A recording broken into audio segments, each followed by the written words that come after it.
మీరు ఒక స్టేజ్‌లో 'కోట శ్రీనివాస్' గారికి కాంపిటీటర్‌గా ఫీల్ అయ్యారు. అతని కంటే నేను గొప్ప నటుడిని అవ్వగలను అనే పరిస్థితిలో మీరు ఫీల్ అయ్యారు. నిజమేనా? కోట శ్రీనివాసరావు గురించి చెప్తా. కోట శ్రీనివాసరావు గారి ఉండే ఇంట్లో అతనితో నాటకం ఆడుతూ అతని చేత అన్నం కల్పించుకుని ముద్దలు తిన్నవాడిని నేను. అతనితో ట్రావెల్ అయిన వాడిని.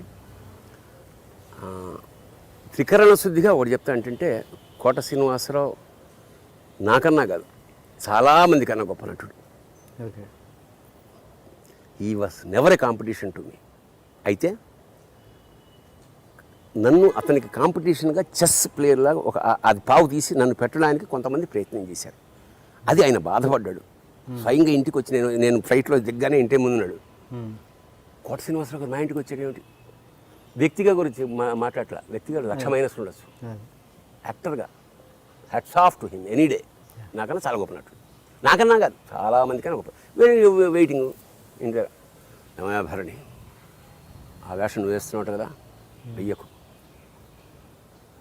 ఎందుకు సార్? నన్ను తీసేసి నీకు ఇస్తున్నారు ఆ వేషం, వేయకు. మరి నేను వేయకపోతే వాళ్ళు పెద్దవాళ్ళు సార్, మరి నాకు సర్వైవల్ లేదు కదా, ఏంటి నాకన్నా గొప్ప, నేను ఇప్పిస్తాను ముందా అంటే మీరు ఇప్పిస్తే వేయాల్సిన స్థితి నాకు లేదు. అయితే వేస్తా అంటావు, తప్పదు సార్ నేను చెప్పేసాను, వెయ్యనల్లా, అబద్ధం ఆడలేదంట, వేస్తా.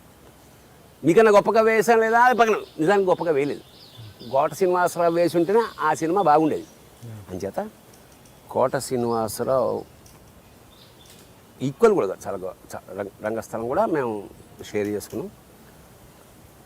కోట శ్రీనివాసరావు నిర్బంధంగా ఎప్పుడూ నాకు పోటీ కాదు, నాకన్నా మంచి నటుడు.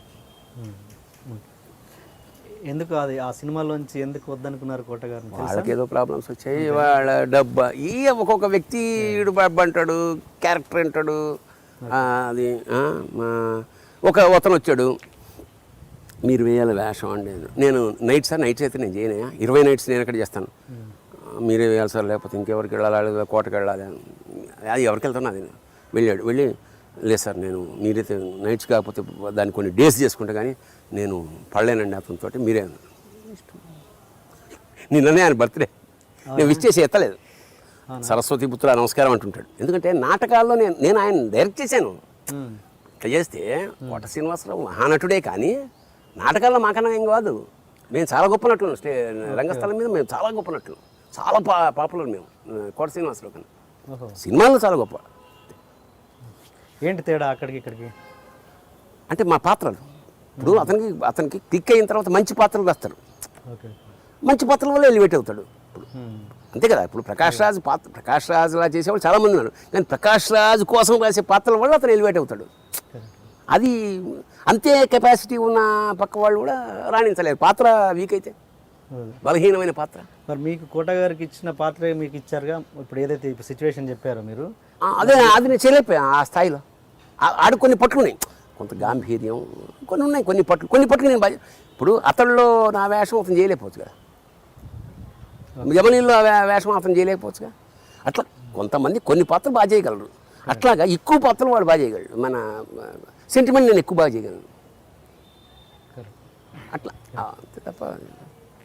అండ్ మీ దగ్గర సుంకర రమేష్ అని ఒక డ్రైవర్ అప్పట్లో ఉన్నారు, ఆయన మీ దగ్గర ఉండి అంటే మేము చాలా బాగా చూసుకునే వాళ్ళని, ఆయన్ని ఏంటి మీ దగ్గరే ఉండి ఇల్లు కొనుక్కున్నారు, కారు కొనుక్కున్నారు, ఆయన కూడా ఒక భక్తుడిగా తయారు చేశారంట వాడు. అంటే నాతో పాటు ఇట్సే అది ఒక ఇప్పుడు నేను మా రాళ్లపల్లి గారి ఇంట్లో ఉన్నప్పుడు నేను అన్నట్టు చాలా ఇంపార్టెంట్ విషయం ఏంటంటే, నేను సినిమాల్లో రావడానికి ఏమీ కష్టపడలే. చాలామంది కష్టపడతారు, నేను రాయల్గా వచ్చేసా. అంటే ఆ పడాల్సిన కష్టాలు ముందు పడిపోయాయి నాటకాల్లో. రాళ్లపల్లి గారు ఉన్నారు, ఎంజాయ్ చేశా, వేషాలు రైటర్ని అయ్యా, అసలు ఏమీ కష్టపడలే. పంపు కింద నీళ్లు తాగాను, ఇలా వెయిట్ చేశాను, ఏమి అబద్ధాలు, హాయిగా ఎంజాయ్ చేసి వదులుకున్నా. వద్దు నాకు వేషం, వద్దు నాకు సినిమా అనే స్థితికి నేను ఉన్నా. అలా మా గురువుగారు నన్ను చూసుకున్నారే అని మా సిస్టర్ని నేను అలా చూసుకోవడం ప్రారంభించాను. జనార్దన్ మా ఇంట్లోనే ఉన్నాడు. మా ఇంట్లో ఎవడైనా అసిస్టెంట్ చేస్తే మా ఇంట్లోనే ఉంటాడు. అలా నాకు 13 మంది 14 మంది అసిస్టెంట్స్ చివరి వరకు. అందులో అన్ని రకాల జాతులు వాడు ఉన్నారు, అది మళ్ళా చెప్పక్కర్లేదు. ఫైనల్గా ఇట్లాగే రమేష్, ఇంకో కుర్రాడు మా ఇంటికి వచ్చిన, నేను ఒక ప్రిన్సిపల్ పెట్టుకున్నాను, వాడంతటా వాడు వెళ్ళిపోవాలి తప్ప నేను దిగకూడదు. సో అలాగ మా మేనేజర్ ఉన్నాడు, మన మేకప్ మ్యాన్, అతనేమో ఇల్లు కట్టుకున్నాడు, ఒక కొడుకు అమెరికాలో చదివాడు, ఒక కొడుకు అక్కడ చదువుతున్నాడు.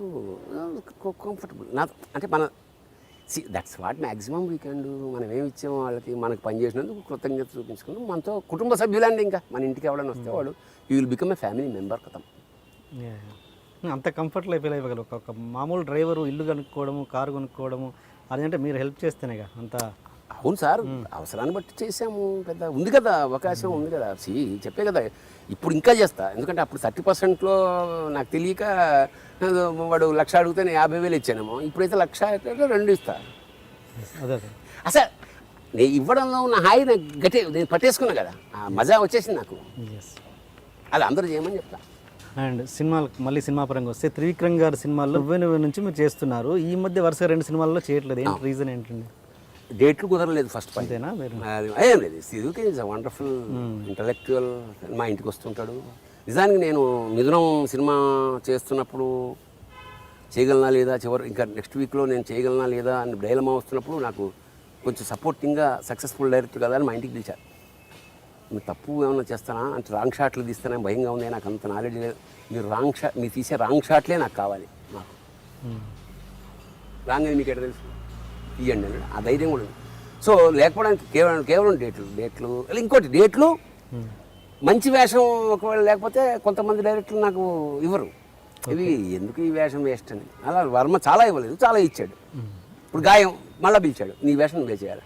ఆ తర్వాత వద్దా నువ్వు అనవసరం, అదొకటి ఉంది. అసలు నాకు ఇంతవరకు నేను నా కసితోటి నా కొడుకు వీడొద్దు అన్న సంఘటన అంటే యుద్ధం అంటే ఒకరితో వైరం అనేది నాకు ఒకరితోటే ఉండేది.